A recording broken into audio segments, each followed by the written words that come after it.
సున్నుండలకండి 3 కేజీలు మినుములు ఇప్పుడు ఎగుదామండి. ఇది బాగా వేయించాలండి, ఇలా తిక్తా ఉండాలి మాడకుండా. వేపుకున్న గుళ్ళు ఇలా విసిరేసుకోవాలండి. విసిరేసి సరిగేసుకున్నానండి. వేపించి ఎలా ఉప్పేస్తున్నాను.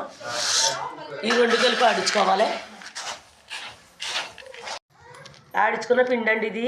కేజీకి కేజీ బాగా వేసుకోవాలండి. బెల్లమనే పొడుపు కలిపి కలుపుకుందామండి. ఇప్పుడు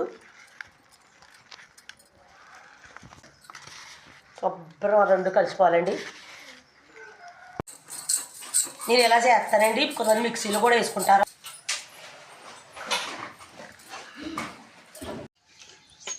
ఇలా నిలిపేసుకోవాలండి. ఎక్కడ ఉంటుంటేని ఇలాగా నెయ్యి వేస్తే టేస్ట్గా ఉంటుంది, ఉండవుద్ది కూడా. ఎళ్ళమయ్యాన్ని పెట్టి నొక్కాలండి సున్నుండలో, అప్పుడు గట్టిగా ఉంటాయండి, విడిపోవో.